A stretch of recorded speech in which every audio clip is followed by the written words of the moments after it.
વડોદરામાં એસઓજીની મોટી કાર્યવાહી, ₹22.58 લાખનો નશાકારક કફ સિરપનો જથ્થો ઝડપાયો। વડોદરા શહેર એસઓજીની ટીમે ગોરવા વિસ્તારમાં દરોડો પાડી ₹22.58 લાખથી વધુ કિંમતનો નશાકારક કોડીનયુક્ત કફ સિરપનો જથ્થો ઝડપી પાડ્યો છે। પોલીસને મળેલી ચોક્કસ બાતમીના આધારે ગોરવા આઈટીઆઈ રોડ પર આવેલા પ્રમુખ ફ્લેટ્સની દુકાન નંબર 5માં કાર્યવાહી કરવામાં આવી હતી। દરોડા દરમિયાન દુકાનમાંથી યુગ્રેક્સ કફ સિરપની કુલ 1920 બોટલો મળી આવી હતી।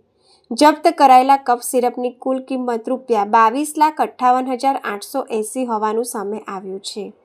જથ્થાની ખરાઈ માટે ફૂડ એન્ડ ડ્રગ્સ વિભાગ તેમજ FSLના અધિકારીઓને સ્થળ પર બોલાવવામાં આવ્યા હતા।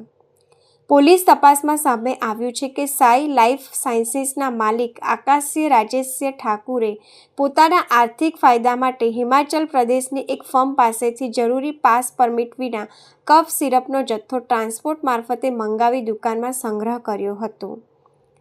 આ મામલે ગોરવા પોલીસ સ્ટેશનમાં આરોપી આકાશસિંહ રાજેશસિંહ ઠાકુર વિરુદ્ધ NDPS એક્ટ હેઠળ ગુનો નોંધવામાં આવ્યો છે। હાલ આરોપી ફરાર હોવાનું જાણવા મળ્યું છે અને તેને ઝડપી પાડવા માટે પોલીસે વધુ તપાસ હાથ ધરી છે। આ સમગ્ર કાર્યવાહી પોલીસ કમિશનર નરસિમ્હા કુમારની સૂચનાથી અને એસઓજી પીઆઈ BD જીત્યાના માર્ગદર્શન હેઠળ એસઓજીની ટીમ દ્વારા કરવામાં આવી હતી।